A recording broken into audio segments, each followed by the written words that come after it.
What's up, YouTube? Hi, welcome to the channel. I'm your host, Juju, and today we'll be talking about evaluating stats and effects in Gods Unchained. Is this worth my mana? So, to be quite honest, it took me a while to think about this topic. I've thought about it, I thought about doing this video maybe like about a month ago, but I really wanted to solidify the ideas first before putting it down into an actual video because this concept is very important to understand in Gods Unchained. Not only in Gods Unchained, but I think any TCG, whether that be Yu-Gi-Oh, Magic. Well, Yu-Gi-Oh doesn't have a mana system, but it's interesting. Anyways, Magic, Hearthstone, any TCG that has like a mana or resource system, you probably understanding this topic will be useful for you. And the reason why I'm doing this is, well, I want to help players get better at the game, whether that be a beginning player, an intermediate player, or an advanced player. If I can help you up your win percentage by at least 1 or 2%, then I've done my job. If it's by more, hell yeah, that's great. But yeah, for the most part, this is why I'm doing this video. Why is this important? So, evaluating mana, stats, and effects will help you evaluate a card better for investment purposes or as a player. It saves you a ton of time in the deck building process. So when you're making a deck, you don't have to test as many cards because you're able to weed out the bad cards from the good cards to the decent cards, right? It gives you a deeper understanding of the game. By understanding this concept, you will be able to just really watch what your opponent's doing and kind of understand the game at a deeper level. And for overall, it kind of goes with the last point, but it makes you a better player, right? You'll be able to discern situations outside of the game, whether that be through investments or deck building, and inside of the game, whether that be wondering if your Apocalypse Now is worth playing on a 2/3 Wild Boar. Short answer, it's not. Cool. But yeah, so is this worth my mana? Why start off with this question when we're talking about the power level of cards? Well, in Gods Unchained, mana is currency, right? You spend mana to buy stats, to buy resources, to disrupt your opponent's strategy, etc., etc. Every player has the same amount of mana each game, so being efficient with yours will give you the edge over your opponent, right? So it's kind of like that saying, we all have 24 hours in a day. It's up to you what you do with those 24 hours. We all have the same amount of mana each game, so it's up to you how you want to spend that mana. And to be able to spend it efficiently is really key to becoming a good player. Once you understand this perspective, you can evaluate effects with more precision. Disclaimer, you won't be right all the time. Evaluating creature stats. So strength and health are going to be your key stats when evaluating creatures because those are pretty much unique to creature cards. Creatures also have effects, but all cards will have effects. I think creatures are mainly going to be the baseline of this topic. So with strength and health, two things you want to really understand. More strength equals more damage, more health equals more survivability. Generally, it's better to have more health than strength, but there are exceptions to the rule, especially when keywords like Afterlife, Protected, Frontline are involved. Creatures that can stay alive and provide a consistent source of damage are usually more useful, but it all depends. It all depends on the creature and whether or not, if there's an added effect or not. The sweet spot would be to have enough health to survive common threats at that mana cost, but also have enough strength to be a threat itself. Pyramid Warden is a good example for this. Brazen Moose, pre-nerf, was a good example. I mean, post-nerf, it's still pretty good, but I digress. God-specific cards will tend to have higher stats than neutral cards. This isn't the case for every card within like certain classes, but typically the ceiling for stats at a certain mana price point are going to be higher in class-specific cards versus neutral cards, right? And when we evaluate creature stats, the main thing you want to do is first discern the mana price point you want to evaluate. So for this example, we're going to do the 1 mana, right? At 1 mana price point, what's the average stats that are usually in creatures for that stat line, right? Typically, it's going to be 2/2. If you're wild boar, it's 2/3, but mostly it's going to be 2/2 plus a sort of effect, right? Whether that be 2/2 plus regen, 2/2 plus hidden, 2/2 plus frontline, or 2/2 plus ward or blitz. So being able to discern that standard within that mana cost will help you discern whether or not cards are above that standard or below that standard. When we talk about 2 mana cards, you think about Skeleton Heavy because it's a vanilla creature but with the most stats, right? That's usually the gold standard of 2 mana. If you're comparing a creature with 2 mana to Skeleton Heavy, that'll be usually the benchmark to go by, right? And when you think of cards like Black Jaguar, which is a 2 mana 3/3 with Confused, generally those are about the same stats. Those are pretty much on par with each other, even though the Jaguar has Confused, and by theory it should have more stats, but I digress. Yes, Pyramid Warden also falls into this category. Of course, earlier in the game is better than later in the game when it comes to Pyramid Warden, because the later you play a Pyramid Warden, the more cards your opponent will have in the void, and the more chances they'll be able to revive something worth of mana. So, I mean, it always feels bad when you play a Pyramid Warden, your opponent kills it, and you summon their Polyhymnia. You know, that's the way it goes. Versus playing a Pyramid Warden, English is hard, playing a Pyramid Warden at the beginning of the game when your opponent has no creatures on void, so it gives them an opportunity to just resummon, like, I don't know, whatever their 1/1 is or 1 mana cost card was. That was my spiel on evaluating creature stats. You can basically, if I were to give a TLDR, you take the price point of mana you want to evaluate, look at the gold standard or ceiling of like general standard, like average of stats that is at that mana price point, and then discern whether the card you're trying to evaluate is above that price point or below, or above that standard or below that standard. That's how you'll be able to discern if creature stats are worth it. Next up, we have keywords. Keywords are interesting because they don't present a numerical value, but game designers typically replace or add 1 or 2 stats to a creature, depending on the keyword. Skeleton Heavy versus Shield Maiden is an example. Skeleton Heavy is a 2 mana 2/4 with nothing, but Shield Maiden is a 2 mana 2/3 with frontline. This can apply to other things like, when you apply, speaking of Skeleton Heavy, when you apply Skeleton Heavy to the Hollow, for example, those cards are generally the same stats at the same mana price point. The Hollow can attack, but it has ward, it has backline, it can give itself order, and then it can net you a free card, and that's way above the standard for a 2 mana cost card, which is why you see the Hollow in almost every Deception deck. This is you can use this rule as a general rule of thumb for other mana price points. So 1 mana, 2 mana, 3 mana, so on and so forth. But that's the general gist of how you'd want to evaluate cards, at least the basic way of evaluating cards. Some keywords will scale more with strength. So Overkill, for example, on a 5 mana minion or a 5 strength minion versus Overkill on like a 1 strength minion. One is more useful than the other, obviously. Others scale well with health, armor, regen, frontline. More health, more armor. More health with armor equals more bang for your buck. Some scale with both. Blitz is probably the best example for this.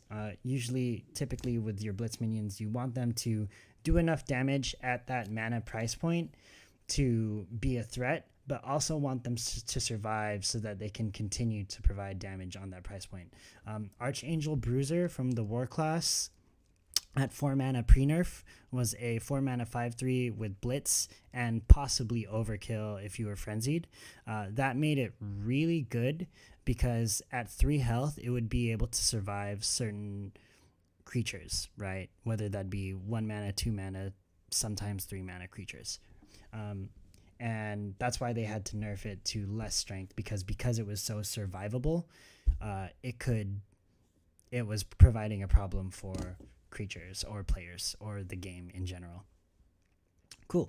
That's something to think about with keywords. This is just a general sense of things, but for the most part, being able to evaluate, okay, what's the mana penalty or anything associated with that keyword? Okay, what's the gold standard with that cost? Is that gold standard going to be, is the card that I'm evaluating going to be over that gold standard or below that gold standard? And then being able to account for if the keywords are useful with the stats associated with that minion. So regen on a 1 health minion is very bad. Just heads up. Cool. So now that we've gone over like stats, I want to talk about card effects for a second. Because card effects are not just limited to creatures. They're they basically apply to every card in the game that doesn't have, or barring the vanilla creatures, right? So as a rule of thumb with card effects, the value of an effect depends on how powerful the effect is and how easy it is to activate. So yeah, that's pretty much it. Like, is the card powerful? Great, but can you activate it? So when I think of previous TCGs that I've played, I think of Gate Guardian. Gate Guardian is a pretty powerful effect in Yu-Gi-Oh! But it's just so hard, so conditional to play, right? Because you have to play a Sanjin, you have to play a Kazujin, you have to play a Suijin, and those cards cost cards to play, and it's just it's rough. At the same time, your opponent's trying to like kill you, so it's hard, right? Exodia is another like powerful effect that isn't easy to activate, even though it's a fun deck to play around. I love Exodia decks, but that's for another time. But yeah, so cards like that, whenever you have an effect, you have to think about, okay, is this going to make an impact? How easy is it going to proc? Is this going to benefit me? Is this going to negatively benefit me? If it does, if it negatively benefits me, can I overlook that effect? Or can I overlook that drawback? You know what I mean? These are all things you kind of have to consider when looking at card effects. So we're just going to go quickly over the basic like effects. I'm missing Afterlife, but we'll talk about Afterlife too. So raw effects are generally very easy to proc because you just have to play the card. They're spells they're basically spells but in creature form, right? So being able to have a raw effect is good. Depending on if that raw effect is powerful, you have to decide. But the cool thing about raw creatures is that they have an effect, but they also have a stat line associated with it. And typically good raw effect creatures will have a good effect, but also have a decent stat line to kind of accompany that effect. First raw effect, Demogorgon. That's the most popular one. It's put all creatures to sleep, 7 mana. At the end of your turn, which is something we're going to go over, you get to deal 3 damage to a creature with sleep. It also has Leech, which is a lot of value for 7 mana, really. That's pretty much it. Cersei is your 7 mana 3/3 with 4C3, 1 roar. Once this creature is summoned, deal 3 damage to every character or every enemy character, which is really good. Neferu is the same way, except I think Neferu does 3 damage to every character. If I'm wrong, please correct me in the comments. But yeah, raw effects are very strong. You do have to evaluate, like, if it does damage, is this damage worth that mana price point as I drop my pen? And if it doesn't do damage, or if it draws a card or anything like that, you just got to realize, like, okay, is this worth my mana? Ability effects. So ability effects are interesting because ability effects basically take away the attack of a creature. And if you're taking away my chances to do damage, they have to be worth it. A couple of ability effects that are in the game. The Hollow, Aggravated Architect. So the Hollow is really easy to proc. You basically just need to have a creature on board.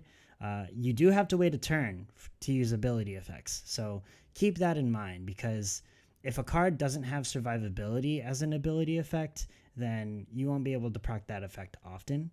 But if it does, like how the Hollow does, you should be able to proc it pretty commonly, right? So the Hollow is 2 mana, 2/4, backline, ward, give this creature order, or give a friendly creature order 2 as an ability, and when a creature loses order, add a guild card to your hand. That's a really nice effect to proc. It's actually lots of value for your mana cost, and the whenever effect that's associated with the hollow is really easy to proc too, because you're giving a creature 2 orders, so you basically have to make sure that creature survives the next turn in order to proc that effect. So yeah, Aggravated Architect is a little more it's a little more harder to proc because, or a little more conditional because you need a structure in place, but it's the same gist, right? It's a 2 mana 2/4 backline ward ability. You get to do damage to your opponent for free if you have a structure, right? And that's pretty good. Cool. End of turn, start of turn. These effects are also, if when you evaluate these effects, end of turn are very easy to proc, because end of turn effects, you basically play the card, end your turn. The effect procs by itself, right? Start of turn is a little harder to proc because you play the card, you end your turn, you have to wait for your opponent to do something. You basically give your opponent a chance to react to the card, and then you do it. And then if it survives, you start your turn and proc the effect. They can be harder to do, but if the start your turn card has a survivability factor, then it should be able to proc its effect, right? So for example, the 1 mana 1/1 with Protected Ward in the Magic class, right? That's a start of turn effect, but because it has Protected Ward, it's basically guaranteed, unless your opponent expends like a lot of resources to deal with it, it's basically guaranteed to go off at least once, which is, nice. That's why it's included in a lot of Magic decks. So examples we have here: All-Seeing Spire, Underbrush Boar, Necroceptor, Cursed Obelisk. These are all powerful end of turn effects that really just proc whenever. So yeah, and they're all in the meta, so that makes sense. Whenever effects. So whenever effects, when evaluating, you really do have to think about how easy it is to activate. Whenever effects is like, okay, Lightning Talisman, for example, you're bound to take damage, and so you're able to proc that effect enough, right? Miraculous Familiar is another example. If you're running a deck with a ton of spells, Miraculous Familiar is really easy to proc because, well, a ton of cheap spells, I should say, is really easy to proc because you can just slap down the Familiar, play your spell, and then get a random spell from the Familiar's effect, which is pretty easy in my opinion. CERN also falls under this category because whenever this creature is healed, well, you get to draw a card, right? But with CERN, its next effect, or its roar effect, is you heal. Given a creature order +3, and then you heal all friendly creatures by 2. That's pretty good. Yeah, it's like built in. It's whenever effect is built in, so you're able to proc it right away and get value as soon as possible. For spells, same thing applies. Spells are roar effects, but without bodies. So when you're thinking about draw spells, removal spells, you just gotta discern whether or not it's worth your mana. We're going to go over draw and removal, but when we evaluate draw, basically the gold standard is 1 mana usually equals roughly equals 1 card, 2 mana roughly equals, or 2 draw, what am I saying? 1 draw equals 1 mana, 2 draws equals 3 mana roughly, and then 3 draws roughly equals 5 mana, so on and so forth. Like if you look at the overall like average of how many cards draw with at what mana price point, that's usually what you're going to get. Depending on the class, it fluctuates, but that's usually what you're going to get. With removal spells, you basically want to do the same thing, right? What's the gold standard of damage at this mana price point? Does it fall above that gold standard? Does it fall below that gold standard? Canopy Barrage falls above that gold standard. It's basically the gold. It's 4 mana, 4 damage for 2 mana. You can evaluate cards using that method as well with spells. Cool. Relics. Relic card effects, I mean, honestly, they all have roar, ability, end of turn, set of for turn. Basically, it's not... relics aren't an exception to the rule. One thing I did want to bring up was pre-nerf versus post-nerf Enduring Shield, because I feel like it serves as a contrast to see how easy it was to activate an effect. So Enduring Shield is a whenever effect. Whenever you attack with this relic, give one of your creatures a random enemy, or give a random creature protected, right? A random friendly creature protected. Pre-nerf, Enduring Shield had Blitz, so it was really easy to activate right away. Post-nerf, it doesn't have Blitz, so you give your opponent a chance to play their relic removal right after you play your Enduring Shield. Both cards before the nerf, Enduring Shield was really busted. After the nerf, not so much. Now you sometimes see it in Frenzy at Aggro War, sometimes in Mid Range War or Control War, but it's not like a must include anymore.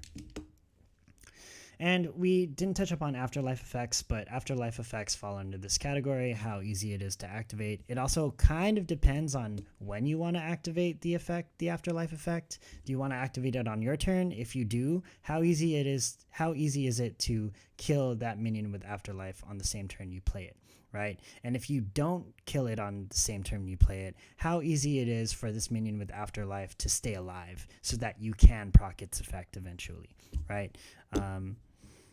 Thinking like that, Siren of the Grave falls under that category. It has 2 health. It's in a class that has a ton of ways to kill off its own minions. So Siren of the Grave is one of those effects that you want to activate during your turn, but it's really easy to activate.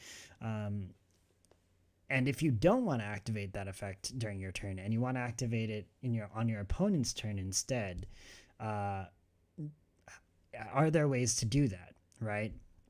Is it weak so that when your opponent plays an AoE removal, they can proc it?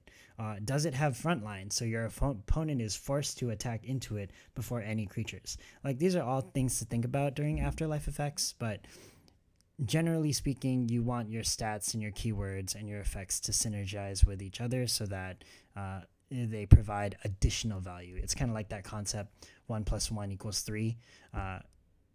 The sum of the whole card is greater than its parts. Cool. That was card effects. That's a lot. But I hope I gave like a basic understanding of that topic. We're going to go into a couple more effects before we end the slide. RNG effects. So with RNG effects, 3 questions you want to ask when evaluating these kinds of effects. How often can this card do something useful? Can I manipulate the RNG in my favor? Or is the RNG negligible, right? So examples of random number generator effects or RNG effects. Random targeting effects. Canopy Barrage. The God Power for the nature class, Selena's Mark, and deals 1 damage to a random enemy creature. Another example is confused creatures. They have built-in like RNG effects, right? Giant Pangolin is an example. Wild Boar is an example. And then random card generators like Miraculous Familiar, Palace, for example. Pure random versus Delve. Now, I'm going to talk about random targeting effects first. So with Canopy Barrage,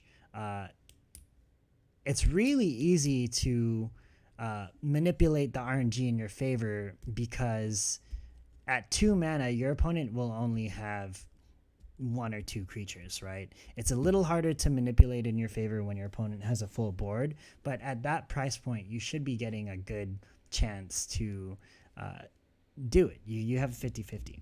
For confused creatures, Wild Boar, yeah, confused creatures are sometimes can be unreliable, but in Giant Pangolin sense, or in case, because it has Blitz, if you attack with a confused creature with Giant Pangolin the first turn you play it, since it can't attack face, it's always going to attack a creature. So that's one way you can hedge your bets with a confused creature. That's why Giant Pangolin is so good, because the first turn you play it, it automatically takes away a potential attack target from you, right? Because it can't attack your opponent's face.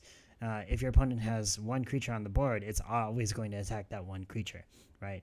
So being able to manipulate the RNG in your favor is going to be good.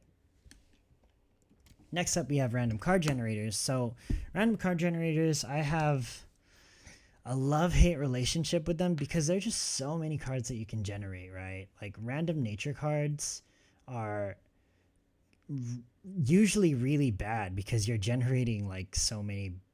Like, they're good nature cards, don't get me wrong, but there are also like a lot for every bad nature card or good nature card. There are like two bad nature cards, right? It's like a 33% chance you're gonna run like a good nature card. That's just an estimate. I'm just talking out of my ass for that. But in terms of like, if you can limit or specify the cards that you're generating, then that RNG effect can be better. Like, for example, the Sage of Renewal, the new 7 mana 6/6 that just got buffed. You're delving spells. So not only are you generating, like, you're limiting your options by narrowing your choices, but because you're narrowing the pool, you're able to pull cards that are like more useful, right? And because you're delving, oh yeah, I didn't even talk about delving. Because you're delving, instead of the game giving you those cards, the game's going to give you a choice to choose whatever card is worth that effect, right? So with Miraculous Familiar, I can't tell you how many times that I've played Miraculous Familiar and all the cards that I've generated from that card during the game were just completely useless, right? Versus playing a Palace, where you actually have a chance to delve a card and choose cards that are best fit for the situation. Being able to manipulate the RNG in your favor is very good, and sometimes RNG effects aren't good. Sometimes they are. It's just a matter of, can you manipulate the RNG in your favor, or can you just straight up ignore the RNG and just enjoy the stats that the card provides, stuff like that. Anyways, that's my spiel on RNG effects. We're gonna move on to the next slide. Favor generating effects. So I'm actually going to go here first. Drawing, because we kind of need to understand the drawing law before we go into favor effects. So drawing in Gods Unchained, typically when you draw one card, it equals roughly 1 mana. Typically when you draw 2 cards, it roughly equals 3 mana. Typically drawing 3 cards equals 5 mana, right? So that's just the average thing in the game. It's like 1.5, 3.5, something like that. But in terms of drawing, that's just a general rule of thumb. When you think of Magic, that class in general, you're drawing, there are a ton of spells that draw you 1 card for 1 mana, but also do something, additional.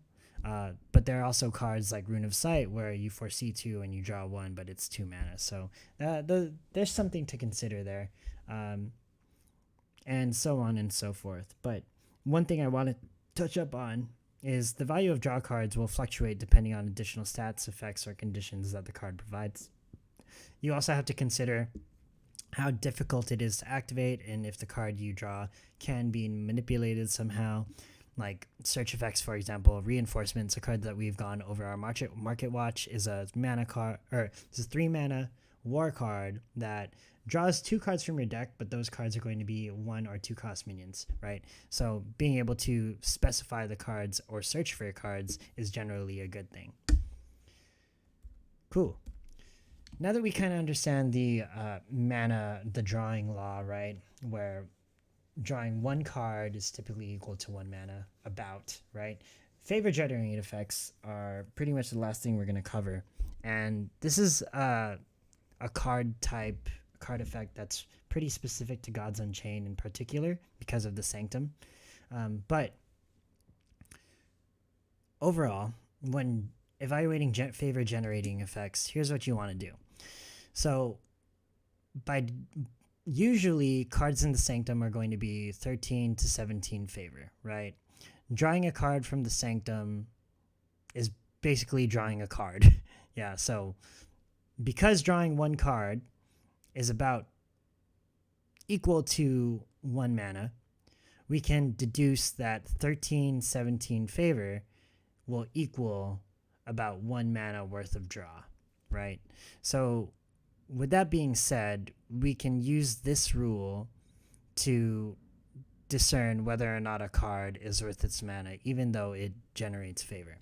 For example, if we're evaluating a card that generates 8 favor and 3/3 worth of stats for 4 mana, since we know that 1 mana roughly equals 17 favor, we can assume that 8 favor is roughly half mana. From there, we can subtract half mana from the cost of the card we're evaluating, then evaluate if 3/3 worth of stats is worth 3.5 mana. 3/3 worth of stats is 3/3 worth of stats worth 3.5 mana? Not too sure. Could be, but I mean, it's typically when we look at the 2 mana mark, if it were 2 mana, the 3/3 worth of stats would be very good. 3 mana would be 3.5 mana would not be good in my opinion, right? Unless for some reason generating the card in favor or generating the favor would get me a card that I can play that would be worth my time. What? I'm going in circles here. But anyways, you get the point. That's pretty much how you want to approach evaluating favor generating effects. Cool. And that's pretty much it. Thank you guys for tuning in. If you liked the video and want to see more of this content, please go ahead and like the video, subscribe to the channel.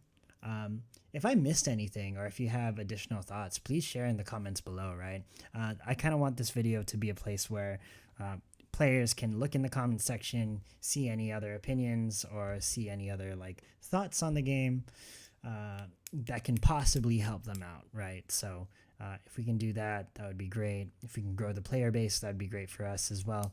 But yeah, that's something I hope we can do and we can continue to do as we build this Gods Unchained community.